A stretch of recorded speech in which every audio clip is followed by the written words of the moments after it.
Hey guys, and welcome back to another video from the Parrott Bros. I'm Rob. And I'm Dom. And he's behind the camera. Today we are going to be ticking another few little bits off the list, like we said in the last video. We've got a big list to get through, and we're trying to get as much as we done in each video. And today we're going to be looking at fitting some horns.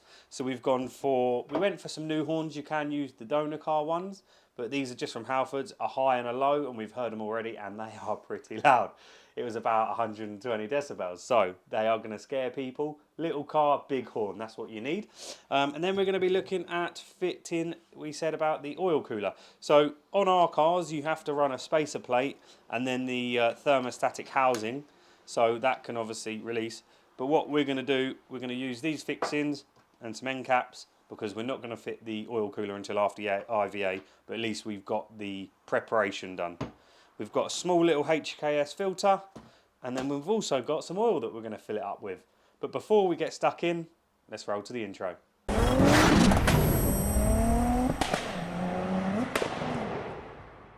Now we've seen the intro, let's get stuck in. So, we got our two horns. You've got to find a nice location. MK recommend that they go in this area or this area here.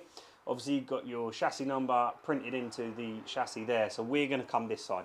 We've already put a 90-degree bend onto the bracket, just so when you mount that there, your hole is centralised into the box tube, and we are going to Rivnut these with a 6mm Rivnut, just so then it's removable, because if you rivet it, obviously you'll have to drill it out, and then you'll have a little bit of rivet stuck in the chassis, it'll rattle and it'll annoy you. So we're going with a Rivnut, so we're going to mask and tape it up. We're going to then hold our two horns here just to see whereabouts we want them, make sure we're not going to interfere with anything else, and then we can drill them and get the Rivnuts in. We are prepared today, we have some masking tape. Do you have the Rivnut tool out? The Rivnut tool is probably in a drawer somewhere. So we're not fully prepared, we're more we're prepared better than usual. Yeah. And I'm close to the drawer, so I can get myself a pen. If you haven't already had them out. No, we got loads of pens. I found them all. They're scattered all over the garage. So come on then, let's hold these horns. So we'll have to hold a horn each. And the other thing I forgot to mention, guys, obviously you've got 2 points where the cable's gone. I've done them to the bottom, so there's plenty of space and stuff. So I'll give Dom one, and I'll hold the other. So it's away from the body, because you don't want it touching anything at all. Because it'll rattle. It'll rattle and vibrate and be horrible. We're going to have a loom going through somewhere, but that can come through here. Yeah, I've got. We've also got the silicone hoses that are up there. One's going to go through the bottom there. I think that's a pretty... Where does the cable go? Does it come past, or does it go this way? What? No, so the loom goes here. Oh, fine then. Fine. Yeah, that's fine then. That nut is a bit tight, but it'll be all right. Yeah, so that goes along. The loom's there.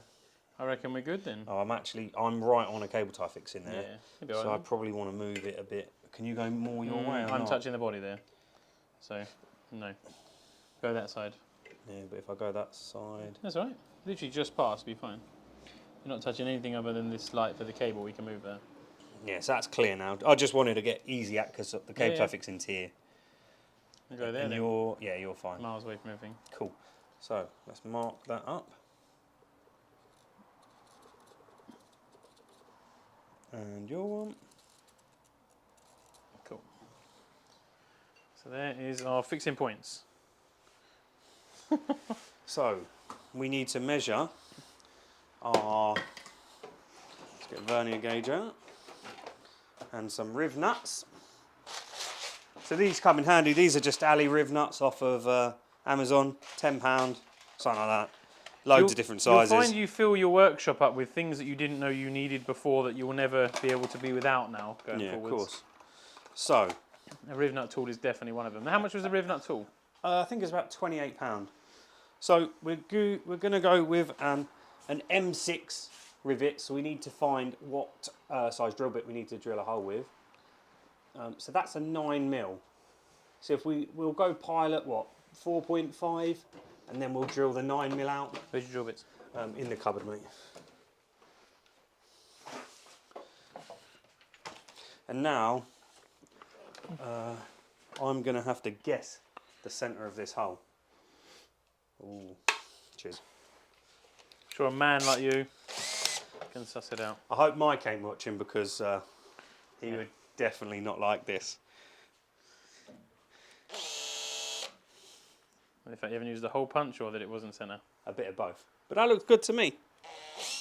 So this is my Rivnut tool. It's a bit overkill for what we're going to be using it for, but you could probably get a hand one for this and it would be fine. But that one does from small to large, so yeah. It depends what you want. It's just you have to be careful. Now, one thing with these is you have to make your vertical when you do it to keep the thread straight, so I'll have to just try and you probably won't even have to give it a lot on this. Yeah, you just sort of feel it. And that is it. Well, make sure it's not got any slack in it. Well, you might pull too much because it's obviously an M6 is quite small, and these are some pretty large handles, so you could easily pull your thread out. The leverage you whereas have. that you can see is perfect. Sweet. One down, one to go. I will put a link to what Rob has in his hands on Amazon if anyone wants one, along with the list of other things that we feel you may need in life or building a kit car. What's that? Peri peri chicken and... No, that rivet, the air-powered rivet gun. Oh, yeah. If you have an air gun, you need one of them. If you have an air compressor, 100% air rivet gun. By far the best tool we have bought for this build. Definitely. Definitely, definitely. Right. So, they're in. They look spot on. 6 mils? Yep. So all planning about videos is non-existent somewhat. It's mainly just me and Rob turning up every day and then just working out what the hell we're going to do. Yeah, we'll just blag it every time, but that's fine. And because he didn't pick the bolt, he's now not got an Allen key ready, but he's by the drawer, so it's okay. This is part of those things that Rob bought that he thought might need for another job, which now he doesn't need for another job, so he's going to use it on this job. Kind of scenario. Perfect. I wonder if Here we go. we want a bit of foam. Oh, what, against the back edge? Yeah. What do you reckon? Yeah, well, they're probably going to get taken off again anyway, so that'll do for the time being. Because I hate rattles. So we'll see. We'll see. That might annoy me. I think that'll be the least of your problems. To be fair with this, I think there's going to be a lot of funky noises. So yeah, that's probably one that's not going to be too much of an issue. They definitely won't be discussing the build quality versus the smooth and comfortable quiet drive. No. I think the build quality is pretty bang on, mate. Oh, I know, but you buy a Rolls Royce for the build quality because inside it's silent. Yeah, and you can rest a pound on the engine and rev it and it will still stay there. Whereas this, you'll just feel it going at 15 miles an hour over a penny. Alright. But yeah, that is the horns fitted, and then obviously you just put your loom to it and you'll just have to do a fly lead and join over. Yeah, so they look alright. Nice, loads of space, not too much in the way of getting interfering with anything because there's not normally anything in there. Yeah, that's a nice, easy job, guys. Right, so that's part one. Part two. One. Part two is the oil cooler. Yeah, so let's get it jacked up and try and work out the camera angle.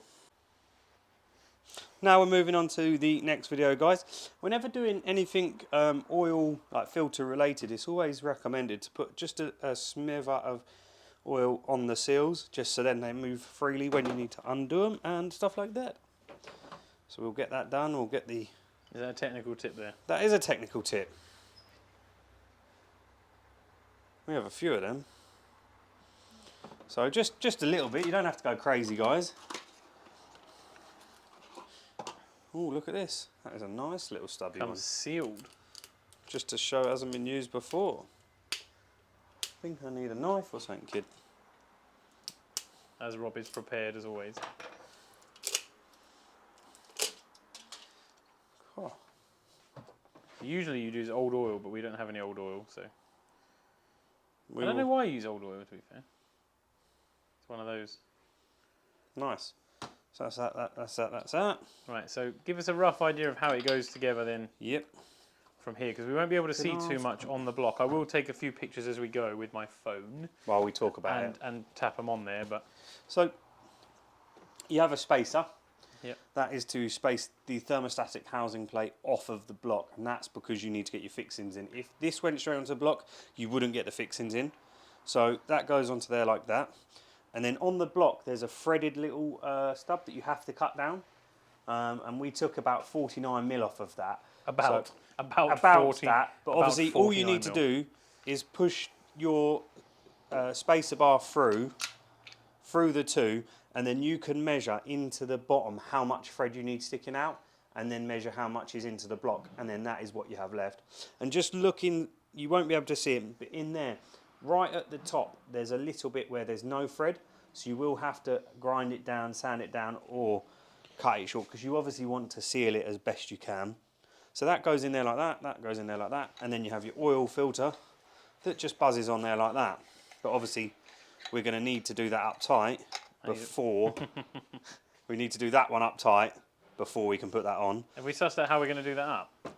No, not yet. We'll have to wait until it's on the car. The only other thing I will do, guys, these have bonded seals, so we just need to put these in here, and we'll get these done up tight before we put it on the car, if we can hold it.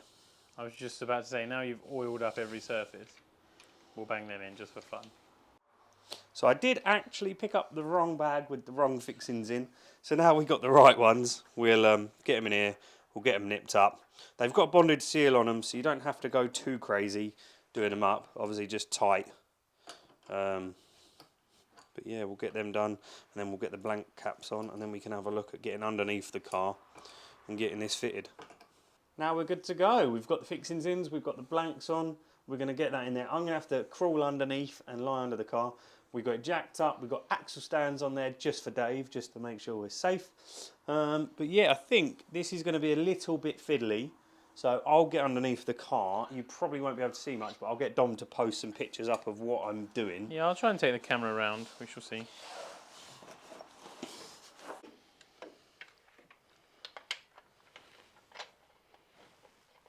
Can you see that? Yeah, just about.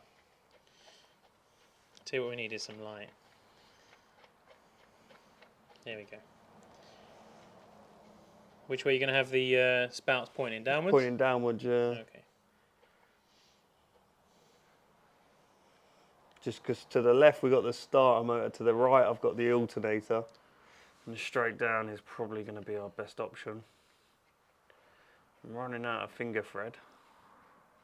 Yeah, I was about to say you're going to get to a point. So it is about a 25mm, something like that, but Rob doesn't have that on a spanner or a socket, so we're just going to do our best.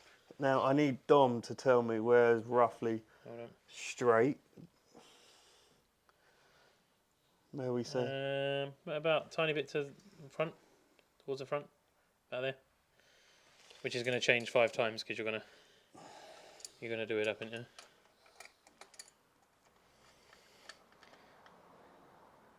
Oh, okay, not too bad.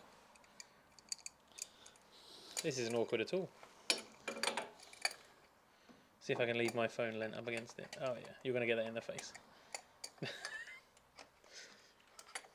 So this is how Rob's working. Laying underneath. And then this, so if we come from above you can see there's the engine. Underneath the inlet manifold is the filter housing. And it is awkward as to get out. Because you've got engine mount along with other stuff in the way.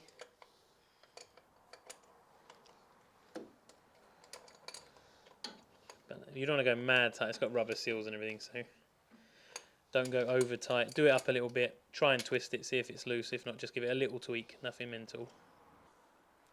Cool, now we're bleeding all over the car. When I say we, you are. Yep. Was that fun, Rob? That was fun. I would recommend getting a 25mm spanner so it makes life easier. We can get our little filter housing on now, so I'm going to get back under the car, get that done up. And these you only want sort of, you don't need to go crazy on these, do you? No, just hand tight. Otherwise you will be swearing next time. Oh, let's put some light on the situation.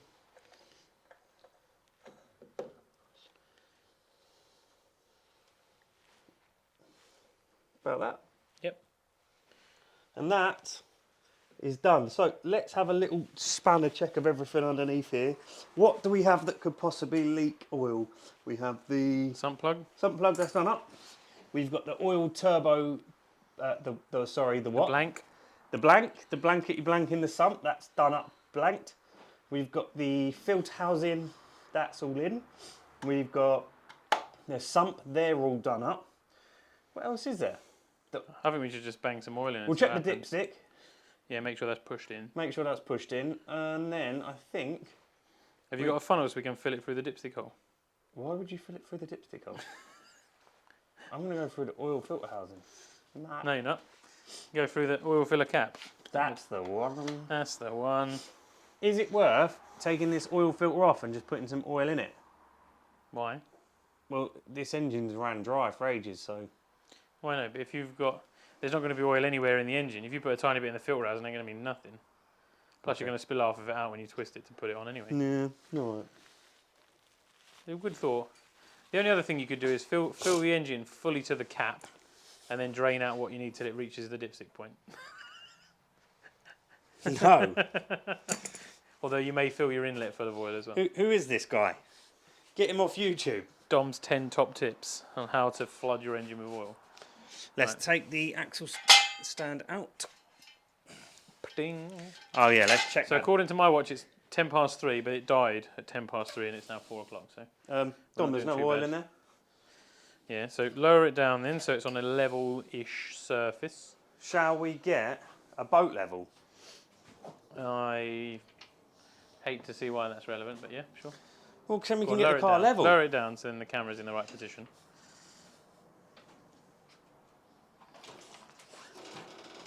Bosh. Oh, there we go. See, it's not level. Is the engine level? To be fair, that's going to be the position it sits in for the rest of its life, so... Wants to go. Pump the tyres up, Sam. It actually wants to go up at the back. I was about to say, you're checking it up at the front. There you go. Perfect. Dom, can you just sit on it while I fill it out with oil?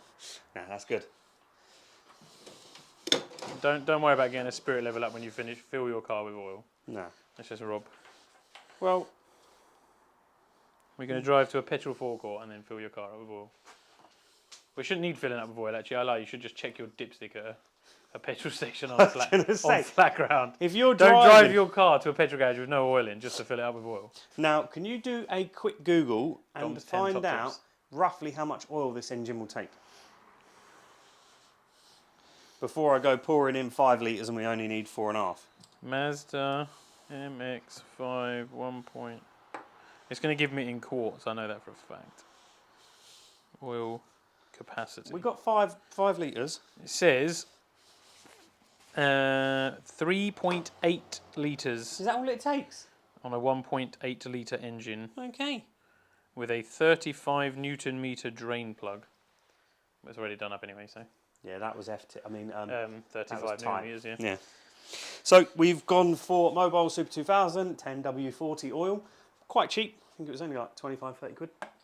Bargain. And we'll probably do an oil change quite early on because the engine was sitting open in the garage for quite a while. Get rid of all the swarf. I mean, I mean, get rid of that washer. yeah, the washer you dropped in it. Yeah. But no, we're good. So I'm gonna Watch Robert's miss game. Oh, oh. Oh no. Gonna need to wipe that because that's gonna stink. So within the first 30 seconds of filling it up with oil, Rob's missed. So recommend this one, I would actually recommend using a funnel or a pouring device, or getting someone other than Rob to do it. I thought I was good at aiming. My aim is terrible, much like other things. Okay, so what I'm gonna do. This is still not going to make any difference. Your hands are battered where you've been doing that filter. It's called psoriasis, brother. No, but you've also cut yourself. Yeah, that was psoriasis before. Oh, okay.